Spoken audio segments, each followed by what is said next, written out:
Breaking news Jagan Raptadu పర్యటనలో జరిగిన ఘటన కేసులో మాజీ ఎమ్మెల్యే తోపుదుర్తి ప్రకాష్ రెడ్డిపై కేసు నమోదు చేశారు. హెలిప్యాడ్ విషయంలో ఏర్పాట్లపై డీఎస్పీ స్వయంగా చెప్పినా తోపుదుర్తి పట్టించుకోలేదు. హెలిప్యాడ్ దగ్గరకు కార్యకర్తలంతా వెళ్లాల్సిందేనని వాదించారు. ఆ పరిణామాల మధ్య జగన్ హెలికాప్టర్లో వచ్చిన సమయంలో బారికేడ్లు తోసుకొని లోపలికి కార్యకర్తలు రావడం గందరగోళంగా మారింది. ఆ సమయంలో కార్యకర్తలకు పోలీసులకు మధ్య తోపులాట జరగడంతో కానిస్టేబుల్ కు గాయాలయ్యాయి. బారికేడ్లు సరిగ్గా లేవని చెప్పినా నిర్వాహకులు పట్టించుకోలేదు. కానిస్టేబుల్ ఫిర్యాదుతో తోపుదుర్తిపై పోలీసులు కేసు పెట్టారు. కార్యకర్తలను రెచ్చగొట్టి హెలిప్యాడ్ దగ్గరకు తీసుకెళ్లడం, పోలీసులతో వాగ్వాదానికి దిగడంతో కేసు నమోదైంది.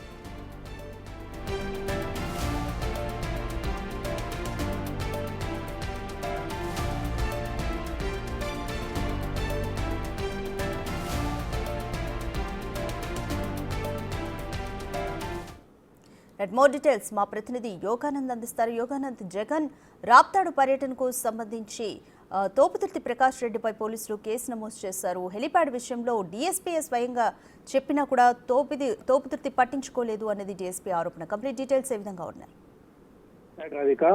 రాప్తాడు మాజీ MLA, Raptadu YCP in charge Thopudurthi Prakash రెడ్డిపై రామగిరి పోలీసులు కేసు నమోదు చేసినట్టు తెలుస్తోంది. అయితే హెలిప్యాడ్ వద్ద నిర్వహణ సక్రమంగా చేయలేదు.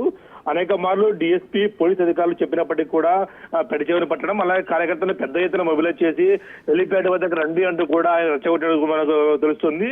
అయితే పూర్తి సీసీ కెమెరాలు పరిశీలించిన తర్వాత నిన్న కేసు నమోదు చేసినట్టు మనకు కూడా సమాచారం అందుతుంది. పెద్ద ఎత్తున డ్రోన్ కెమెరాలు కూడా పోలీసులు వినియోగించారు, అలాగే బాడీ కెమెరాలు వినియోగించారు, అలాగే మీడియాను కూడా ఫుటేజ్ అంతా అడిగారు. వాళ్ళంతా అవన్నీ పరిశీలించిన పిమ్మట ఆయనపై కేసు నమోదు చేసినట్టు కూడా మనకు తెలుస్తుంది. అయితే కొన్ని నాన్ బెయిలబుల్ సెక్షన్లు కూడా, అంటే వీవీఐపీ భద్రతకు సంబంధించిన అంశంలో కూడా నిర్వహణ గాలికి వదిలేశారు. అనేక మార్లు హెలిప్యాడ్ వద్ద నిర్వహణ సక్రమంగా చేయాలని చెప్పి 2 days ముందు చెప్పినప్పటికీ కూడా పట్టించుకోకుండా కేవలం ఒకంచే బారికేడ్ల వ్యవస్థ ఏర్పాటు చేసి, 2 బారికేడ్ల వ్యవస్థ ఏర్పాటు చేయమని చెప్తే ఒకంచే ఏర్పాటు చేసి చేతులు దులిపేసుకొని తీరా మాజీ సీఎం జగన్ వచ్చిన తర్వాత ఆ కార్యకర్తలని రెచ్చగొట్టి అయితే హెలిప్యాడ్ వద్దకు, హెలికాప్టర్ చాపర్ వద్దకు కూడా తీసుకెళ్లే ప్రయత్నం చేసినట్టు కూడా ఆయనపై ఆరోపణలు వినిపిస్తూ ఉన్నాయి. ముఖ్యంగా డీఎస్పీ చెప్పినప్పటికీ కూడా వినకుండా ఆయన పెడచెవిన పెట్టడము, అలాగే విధి నిర్వహణలో పోలీసులకు అడ్డంకులు కల్పించడం వంటి కేసులు కూడా పెట్టినట్టు తెలుస్తోంది. అయితే ఈ ఎఫ్ఐఆర్ కాపీ నమోదైన తర్వాత ఏ సెక్షన్ వచ్చాయని కూడా పూర్తి వివరాలు తెలిసే సమాచారం ఇచ్చే అవకాశం ఉంది.